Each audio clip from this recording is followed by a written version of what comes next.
Donc, bonjour à toutes, bonjour à tous. Donc, je me présente, je m'appelle Sophie Quérault, j'ai 33 ans et je suis maman d'une petite fille de 15 mois.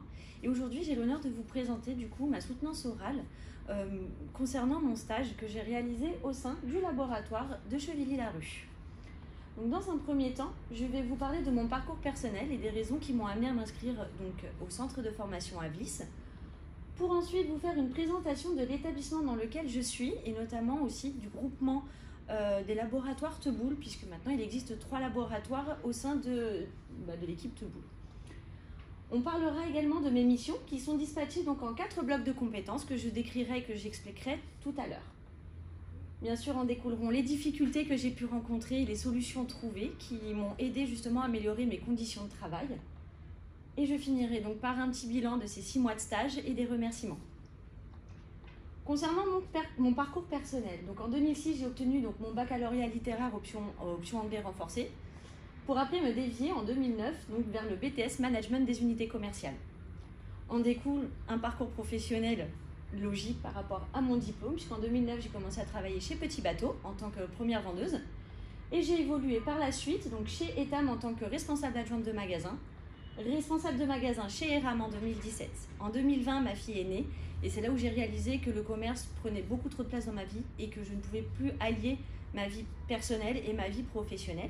Donc un ami m'a parlé, et un ancien Avlis, m'a parlé du centre de formation dans lequel je me suis inscrite en octobre 2020 et où j'ai été acceptée en novembre 2020. Du coup, suite à mon acceptation, j'ai été placée donc, dans le laboratoire Teboul. Donc, le premier laboratoire qui est à Sucy-en-Brie, qui a été créé il y a plus de 50 ans en fait par le docteur Odile Labis et qui a été racheté par les biologistes Monsieur René et Alexandre Teboul en 1994. Vient ensuite la création de 2 autres laboratoires. Donc, nous avons au centre Paul Desmuriers, à Saint-Maur-des-Fossés donc en 2019, et le nouveau laboratoire qui est à Chevilly-Larue, donc en plein dans le mine de Rungis, en novembre 2020. Il y a un plateau technique du coup qui est situé au laboratoire de Sucy-en-Brie et qui permet justement de traiter toutes les analyses que nous faisons le matin. Pour avoir une idée de la hiérarchie, donc je vous présente l'organigramme. Donc nous avons au premier abord donc Monsieur Teboul René qui est biologiste et directeur, et son frère du coup, biologiste également, donc Monsieur Teboul Alexandre qui est responsable RH et qui aussi supervise toute la technique.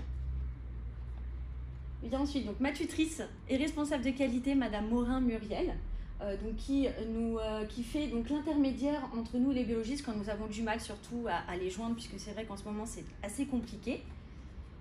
Et arrivent donc les infirmières, donc une par site. Donc nous avons Laura, infirmière donc sur le site de Sucy-en-Brie, Claire sur le site de Saint-Maur-les-Fossés et Kangué qui est actuellement sur le site de Chevilly-Larue. Pour la technique, ils sont au nombre de 3. Donc nous avons Séverine, Karima et Bruno et qui sont donc supervisés par Monsieur donc Alexandre Teboul.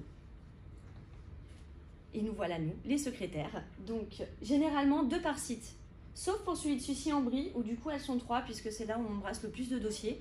Donc nous avons Katia, Emmanuel et Dalila sur le site de Sucy-en-Brie, Elodie et Nadia sur le site de Saint-Maur-des-Fossés, Patricia et moi-même sur le site de Chevilly-Larue. Donc le laboratoire du marché se situe au 18 rue du Séminaire, donc dans la grande tour de la Sémaris, en plein dans le mine de Rungis. Et nous avons des horaires d'ouverture assez larges puisque nous sommes ouverts de 7h15 à 19h. De 7h15 à 11h, on se focalise sur les prises de sang et les tests PCR donc pour les voyages et pour les pré-opérations, pré-hospitalisations, sans rendez-vous. De 11h à 13h, là nous faisons les tests PCR pour les personnes cas contact ou symptomatiques. 13h-19h, donc nous avons la permanence secrétariat où justement nous sommes là pour l'accueil téléphonique et pour rendre des résultats aux patients qui n'ont pas pu les récupérer sur internet. Donc pour y accéder, donc c'est assez simple et on a la chance d'avoir un sacré panel en fait de bus qui nous y amène. Donc la station c'est Marché International de Rungis. Nous avons également le tramway et le Express 191 qui passe par Orly. Donc celui-ci c'est le bus que je prends tous les jours pour rentrer chez moi, où je mets à peu près 50 à 55 minutes.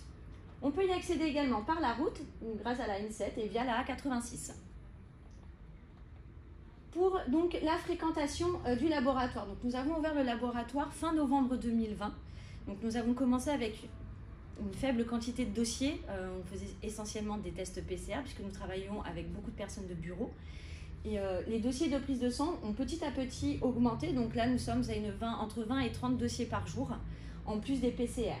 Donc nous avons les journées les plus fortes en influence, excusez-moi, c'est le lundi, mercredi et le vendredi, où on peut passer même jusqu'à 80 dossiers par jour. Donc, nous avons la chance, le mardi et le jeudi, c'est les journées les plus calmes, où généralement les personnes des bureaux sont soit en télétravail, et surtout actuellement avec le contexte qu'on vit, c'est vrai que ces journées-là sont les plus calmes au laboratoire. Nous travaillons en collaboration avec le centre médical qui est à 2 minutes même pas du laboratoire, qui se situe au 10 bis rue du Séminaire. Et du coup, nous récoltons en fait les analyses que les infirmières font le matin et nous les traitons au laboratoire de Sucy-en-Brie. Pour mes missions, donc on va commencer par le bloc 1 qui est la préparation du poste de travail. Donc quand il s'agit de l'ouverture du laboratoire, dans un premier temps, je vais allumer mon ordinateur et mon scan et je vais ouvrir mes applications qui vont être mes outils de travail tout au long de la journée, qui est donc l'application CyberLab pour la création de dossiers et LabEdit pour les consultations de résultats. J'ouvre également la boîte mail.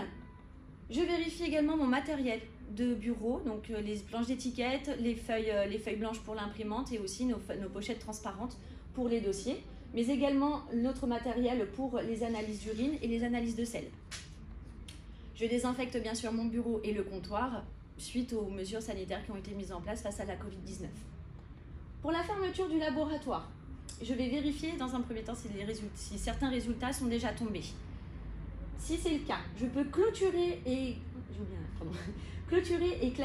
classer mes dossiers terminés. Donc une fois que tous les résultats sont vraiment disponibles, du coup j'archive mes planches d'étiquette par date et je range également mes ordonnances.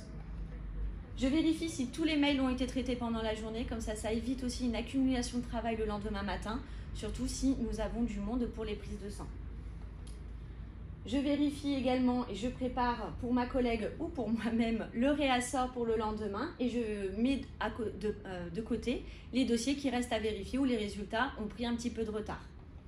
J'éteins mon ordinateur et mon scan et je finis par éteindre les lumières et je ferme les portes du labo. J'attaque maintenant le bloc 2. Le bloc 2 donc, qui est l'accueil et prise en charge du patient.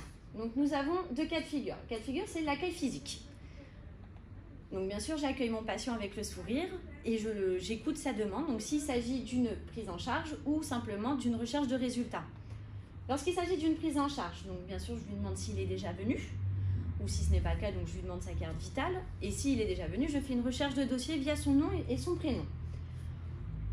Donc, j'analyse également l'ordonnance, surtout pour voir s'il y a des procédures spécifiques pour les analyses, notamment pour les ECBU, donc les examens cytobactériologiques des urines, ne serait-ce aussi que pour les coprocultures, donc on ait des fiches en fait spéciales qu'on a à faire remplir aux patients pour après les transmettre au plateau technique.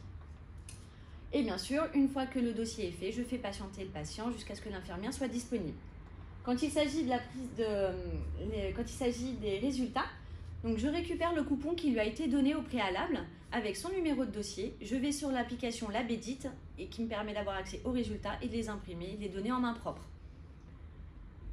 Donc l'après-midi, nous sommes sur l'accueil téléphonique essentiellement. Donc dans un temps, je présente le laboratoire et je me présente également. J'écoute la demande du patient. Donc s'il s'agit bien sûr de résultats également ou de simples informations, ne serait-ce sur les horaires d'ouverture ou les horaires pour les tests PCR. Et je réponds au mieux à ses besoins. Je fais attention également aux messages pour le biologiste. Donc là, c'est à moi de gérer les priorités et les urgences. S'il s'agit d'une urgence à la fin de mon appel, je prends contact avec le biologiste pour qu'il puisse justement faire une action directement sur la demande qui a été faite. Ou alors, je le note sur le cahier que je laisse sur son bureau. Il en prendra connaissance le lendemain. Je prends congé avec le patient, bien sûr, avec une formule de politesse. Pour le bloc 3, donc création et mise à jour du dossier patient.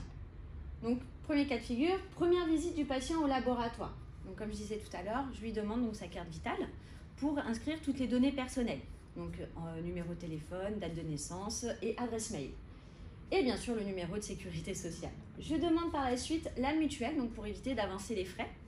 Et s'il en a une, s'il n'en a pas, du coup, ça sera à sa charge et il faudra donc procéder à l'encaissement.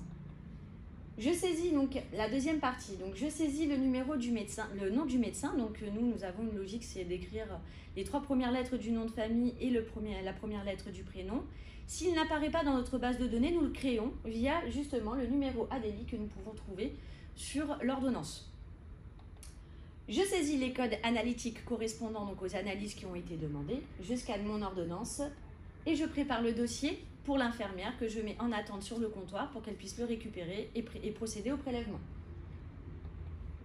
Pour le patient qui est déjà venu au laboratoire, donc recherche du patient, donc nous pouvons faire trois recherches différentes, soit par nom et prénom, date de naissance et numéro de sécurité sociale. Donc ce qui est très arrangeant, puisque du coup, si jamais il y a une erreur sur la saisie du nom ou du prénom, le numéro de sécurité sociale nous permet d'accéder directement au dossier. Je vérifie la mutuelle, je vérifie si elle est bien en date, si j'ai bien la récente. Si je ne l'ai pas, je demande la nouvelle pour inscrire les bonnes dates. Et donc, comme je disais tout à l'heure, si jamais il n'y a pas de mutuelle, de procéder ensuite à l'encaissement. Donc là, on arrive sur la même tâche qu'on a dans le premier cas de figure. Donc je saisis le nom du médecin et des codes analytiques, je scanne l'ordonnance et je laisse le dossier disponible pour l'infirmière pour procéder au prélèvement. Bloc numéro 4, réalisation de tâches administratives diverses. Donc dans un premier temps, j'ai traité les mails. Donc ça, c'est aussi le matin, quand on arrive, la boîte mail est ouverte. Donc nous faisons un check régulier des mails que nous recevons pour y répondre au mieux, surtout quand il s'agit de demandes de patients assez urgentes, comme par exemple une demande de résultat pour une chimiothérapie ou un test PCR pour une entrée à l'hôpital. Je vérifie mes dossiers. Donc quand je parle de vérifier les dossiers, c'est surtout de vérifier que les codes analytiques ont bien été rentrés et qu'on n'a pas oublié une analyse qui, parfois, malheureusement, ça peut arriver. Je check si les résultats sont disponibles. Si c'est le cas, du coup, je peux envoyer directement les résultats au médecin ou à l'hôpital par le fax, si jamais, justement, ça a été demandé au préalable, soit par le patient ou par le médecin. J'archive mes dossiers clôturés. Donc ça, c'est régulièrement dans la journée, hein, on fait un check assez global, que ce soit moi le matin ou Patricia l'après-midi ou vice-versa, on est toujours sur de l'archivage pour être sûr justement de la traçabilité par la suite si jamais nous avons un audit au laboratoire. Et bien sûr, les encaissements et contrôles de fonds de caisse pour justement savoir à peu près où est-ce que nous en sommes et pour faire les remises en banque en temps et en heure. Alors, comme changement de métier, bien sûr, lorsqu'on change de métier, on a des difficultés. On en rencontre quelques-unes et on essaie de trouver des solutions. Donc j'en ai trouvé quelques-unes pour moi. Donc la première difficulté que j'ai rencontrée, ça a été les codes analytiques. Ça me faisait très peur, puisqu'il y en a beaucoup. Et j'avais peur de ne pas les mémoriser en temps et en heure. Et au final, grâce à un entraînement intensif avec d'anciennes ordonnances, et bien sûr conseil avec ma collègue Elodie qui m'a formée, mais aussi grâce au listing qui a été créé justement, un listing des analyses qui a été créé par une des infirmières au sein du laboratoire pour faciliter la formation de nous, stagiaires, et des nouvelles arrivantes. La deuxième difficulté, déchiffrer les écritures des médecins. Il y en a certains, ils ne sont pas très gentils avec nous. Mais du coup, donc déchiffrer les écritures des médecins, en fait, cette difficulté-là va avec celle-ci, parce qu'une fois qu'on connaît nos codes analytiques, on arrive à déchiffrer beaucoup plus facilement en fait, les ordonnances. Donc ça a été connaître les codes analytiques dans un premier temps, mais après c'est vrai qu'au niveau des conseils et une habitude à lire les ordonnances, on prend le pli et puis on reconnaît assez facilement les analyses qui sont demandées.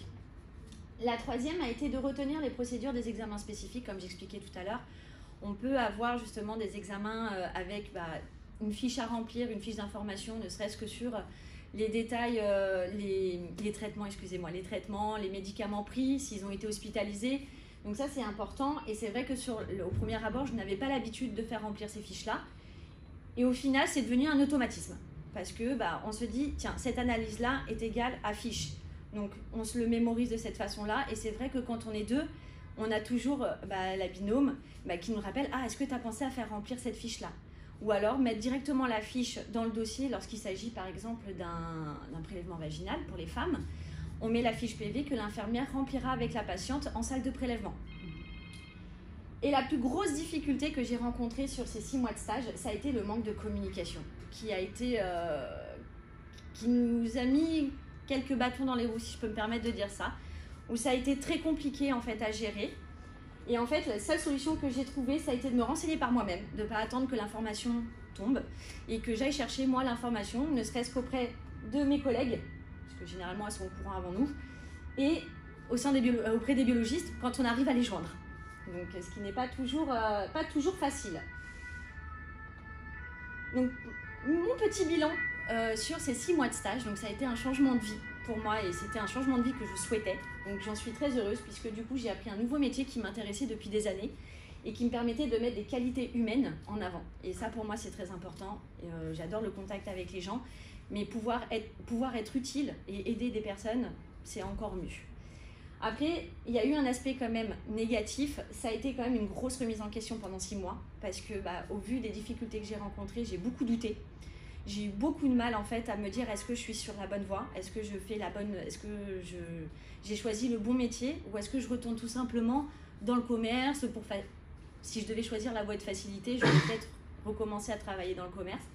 Mais j'ai pas lâché, malgré le contexte difficile que nous vivons avec la crise sanitaire, sur les tests PCR, voilà, ça a été très compliqué à gérer.